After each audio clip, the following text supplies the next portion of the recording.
नमस्कार दोस्तों, कैसे हैं आप सब। उम्मीद करता हूं कि आप सभी बहुत बढ़िया होंगे। दोस्तों, मैं हूं इस समय दिल्ली के Indira Gandhi international airport terminal 3 में। और आज की इस वीडियो में मैं कवर करने जा रहा हूं दिल्ली से फुकेट तक की कंप्लीट जर्नी।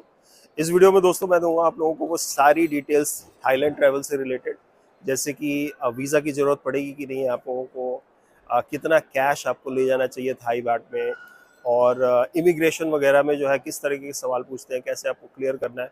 तो ए टू जेड सारी डिटेल में दूंगा। तो आप भी अगर आने वाले टाइम में थाईलैंड का ट्रिप प्लान करने जा रहे हैं तो इस वीडियो को एंड तक जरूर देखिएगा, बिकॉज इस वीडियो में मैं आप लोगों को ए टू जेड सारी इन्फॉर्मेशन दूंगा थाईलैंड ट्रिप से रिगार्डिंग।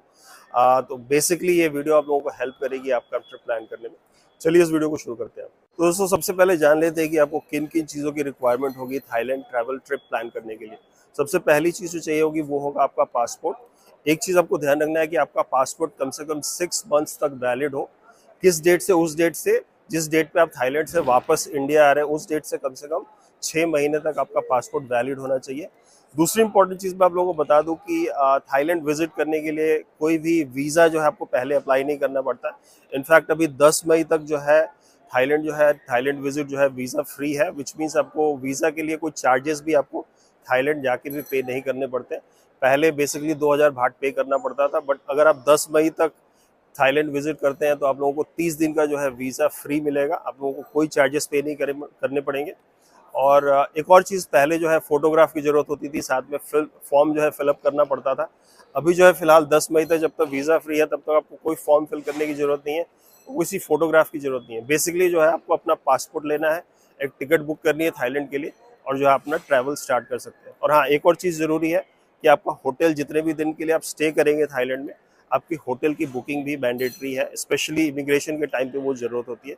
तो ध्यान रहे कि वो सारी बुकिंग आपकी डन हो इससे पहले कि आप ट्रैवल स्टार्ट करें अपना। तो अब दोस्तों मैं चलूंगा चेक इन काउंटर की तरफ, वहाँ से अपना बोर्डिंग पास लेंगे और आगे की इन्फॉर्मेशन मैं वीडियो में आगे आप लोगों को देता रहूँगा।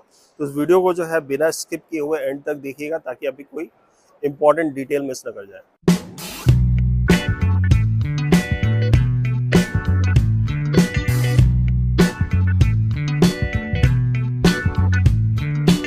दोस्तों, थाईलैंड ट्रैवल करते समय आपको 10,000 भाट पर पर्सन या 20,000 भाट पर फैमिली कैश अपने साथ कैरी करना होता है as a proof of finance. आपसे चेक इन काउंटर्स पे एयरलाइन स्टाफ या थाईलैंड में इमिग्रेशन के टाइम में पूछा जा सकता है कि आप सफिशिएंट कैश अपने साथ कैरी कर रहे हैं कि नहीं। तो ध्यान रहे कि आप अपने साथ कम से कम 10,000 भाट पर पर्सन जरूर कैरी कीजिए, ताकि कोई दिक्कत ना हो। आप चाहे तो अपने साथ यूएस डॉलर्स भी लेके जा सकते हैं, बट मैं आप लोगों को रेकमेंड करूंगा थाई भाट, बिकॉज वैसे भी थाईलैंड में आपको कैश तो चाहिए होगा ही, क्योंकि वहाँ पे मोस्टली जगहों पर या तो कार्ड एक्सेप्ट होता नहीं है, या फिर अगर होता भी है कार्ड एक्सेप्ट तो 2-3% एक्स्ट्रा चार्ज करते हैं। मनी एक्सचेंज भी है यहाँ पे, आप चाहें तो एयरपोर्ट पे भी मनी एक्सचेंज करवा सकते हैं। ऑल्दो मैं आप लोगों को रेकमेंड नहीं करूंगा यहाँ पे मनी एक्सचेंज करवाने के लिए, बिकॉज यहाँ पे जो है रेट मिलता है बहुत ज़्यादा महंगा होता है। बाहर से ही जो भी आपको करेंसी वगैरह एक्सचेंज करवाना है वो बाहर से ही करवा लीजिए, ताकि यहाँ पे आके आप कुछ पैसे सेव कर सकें। दोस्तों, चेक इन हम लोग का हो गया। आप देख सकते हैं चेक इन बैगेज जो है मैंने ड्रॉप कर दिया, और बोर्डिंग पास भी जो है हम लोग को मिल गया है। चेक इन में बहुत ज़्यादा टाइम लग गया था, बिकॉज लंबी लाइन थी बहुत ज़्यादा। मैं आप लोगों को रेकमेंड करूंगा, स्पेशली अगर इंटरनेशनल ट्रैवल कर रहे हैं तो कम से कम 4 घंटे पहले आइए, बिकॉज चेक इन में बहुत ज़्यादा टाइम लग जाता है। उसके बाद हम लोग को जाना है सिक्योरिटी चेक, फिर इमिग्रेशन होगा, तो उसमें काफ़ी ज़्यादा टाइम लग जाता है। तो मैं आप लोगों को रेकमेंड करूंगा कि कम से कम 4 घंटे पहले जरूर एयरपोर्ट आप लोग पहुँच जाए। लिए चलते हैं।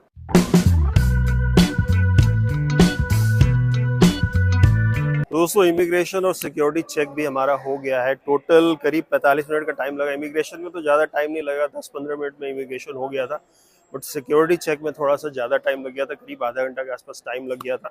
तो जैसा कि मैंने बताया था कि टाइम लेके चलिए, एटलीस्ट 4 घंटा पहले पहुंचे, बिकॉज काफ़ी टाइम लग जाता है इन सब चीज़ों में। इमिग्रेशन में बेसिकली आपका बोर्डिंग पास और पासपोर्ट जो है इमिग्रेशन ऑफिसर चेक करते हैं, और उसके बाद जो है इमिग्रेशन में हो सकता है कि आपसे कुछ सवाल पूछे। जनरली मतलब हम लोगों से कुछ सवाल पूछा नहीं, बट जनरली कुछ जनरल से क्वेश्चन पूछ सकते हैं कि आप कितनी दिन के लिए जा रहे हैं, जहाँ भी जा रहे हैं किस रीज़न से, पर्पस ऑफ द विजिट, मतलब किस रीज़न से जा रहे हैं, कब तक वापस आएंगे।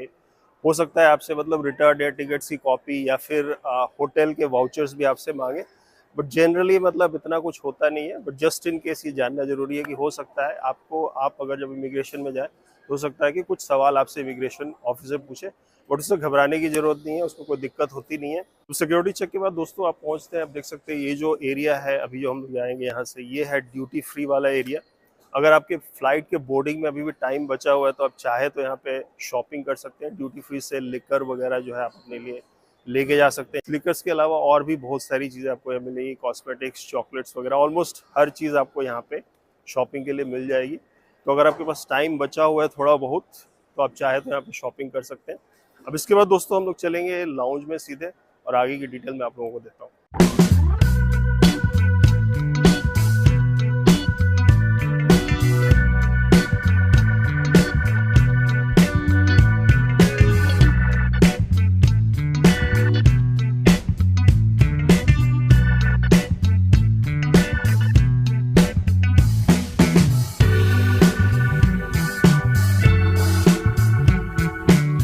तो दोस्तों देख सकते हैं आप ये ड्यूटी फ्री वाला एरिया जो है कितना बड़ा है। यहाँ पे शॉपिंग के लिए आपको ऑलमोस्ट हर चीज़ मिल जाएगी। काफ़ी बड़ा, ऑलमोस्ट एक मॉल की तरह है। साथ ही साथ यहाँ पे एक फूड कोर्ट भी है। अगर आप कुछ खाना पीना चाहें तो फूड कोर्ट में जाके कुछ खा पी सकते हैं। बट मैं आप लोगों को खाना पीना जो है फूड कोर्ट में रेकमेंड नहीं करूँगा। वो इसलिए क्योंकि एयरपोर्ट पे जो है स्पेशली खाना जो होता है यहाँ पे बहुत ज़्यादा महंगा होता है। बाहर से ऑलमोस्ट 3-4 टाइम्स महंगा पड़ेगा आप लोगों को फूड कोर्ट में। एक चीज़ आप कर सकते हैं वो ये कि अगर आपके पास कोई क्रेडिट या डेबिट कार्ड है जिसपे एयरपोर्ट के लाउंज का एक्सेस है, तो आप सिर्फ 2 रुपये पे करके जो है लाउंज की जो है सर्विसेज आप यूज़ कर सकते हैं। अगर आप इंटरनेशनल फ्लाई कर रहे हैं तो बुफे के साथ साथ जो बुफे होता है लाउंज का, वो ऑलमोस्ट 3-4 स्टार होटल के बुफे की तरह होता है। और साथ ही साथ जो है अनलिमिटेड ड्रिंक्स को भी आप इंजॉय कर सकते हैं। अभी जिस हम लोग बैठे थे करीब 1 घंटा हमने लाउंज में स्पेंड किया। तो अगर आपके पास डेबिट या क्रेडिट कार्ड ऐसा कोई है, अगर नहीं भी है, तो मैं आप लोगों को रेकमेंड करूँगा कि आप एक ऐसा कोई क्रेडिट या डेबिट कार्ड बनवा लीजिए जिसपे भी लाउंज का एक्सेस हो।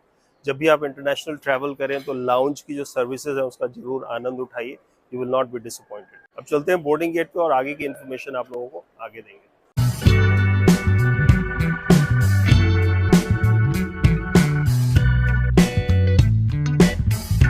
feet tray and will be covering a distance of approximately 3,250 kilometers in about 4 hours.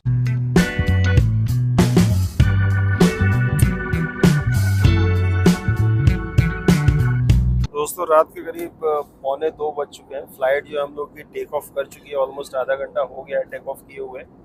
अब यहाँ से करीब 4 घंटे के आसपास लगना चाहिए हम लोग को फुकेत पहुँचने में। लोकल टाइम जो होगा, थाईलैंड का जो लोकल टाइम होगा, करीब 7 बजे के आसपास हम लोग लैंड कर जाएंगे, अगर किसी रीज़न से फ्लाइट डिले नहीं हुई तो। अब फुकेत पहुँच के मैं आप लोगों को बताऊँगा कि कितना कुछ चेंज हुआ है। अब जबकि वीज़ा फ्री अराइवल्स है इंडियंस के लिए, तो पहले से कितना चेंज हुआ। पहले तो मतलब वीज़ा ऑन अराइवल हुआ करता था, इसमें फॉर्म वगैरह फिलअप करना पड़ता था, फ़ोटोज़ वगैरह चिपकाने पड़ते थे, प्लस फ़ी भी पे करना पड़ता था। तो उसमें काफ़ी ज़्यादा टाइम लग जाता था इमिग्रेशन में। इस बार हम लोग देखते हैं, अब जबकि वीज़ा फ्री हो गया, देखते हैं कितना टाइम लगता है, पहले जितना ही टाइम लगेगा या फिर अब टाइम कुछ बच जाएगा। ये सारी चीज़ें मैं आप लोगों को डिटेल में बताऊँगा एक बार हम लोग फुकेत एयरपोर्ट पहुँच जाएंगे तब। उसके बाद जो है इमिग्रेशन एक बार कंप्लीट हो जाएगा तो बाहर एग्जिट करने से पहले हम लोग सिम कार्ड भी लेंगे थाईलैंड का। वो भी ज़रूरी है अगर आप थाईलैंड जा रहे हैं ट्रैवल करने के लिए तो। और उसकी भी डिटेल में आप लोगों को इन्फॉर्मेशन बताऊंगा कि कितना कॉस्ट पड़ेगा, किस टाइप का आपको प्लान मिलेगा सिम कार्ड में, ये सारी इन्फॉर्मेशन दूंगा। तो वीडियो में आप लोग बने रहिए।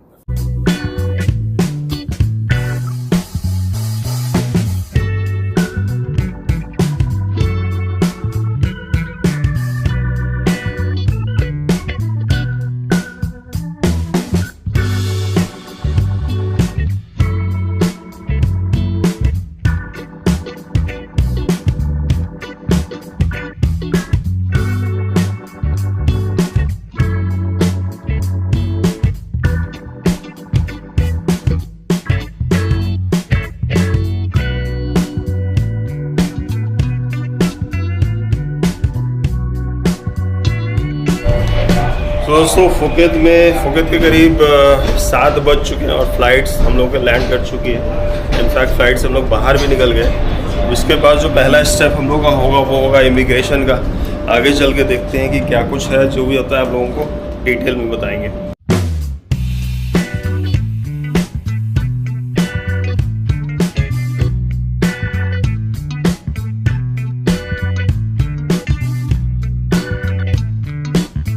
दोस्तों सुबह के करीब 8 बज चुके हैं। ये जो एरिया आप देख रहे हैं ये है फुकेत एयरपोर्ट का बैगेज क्लेम वाला एरिया।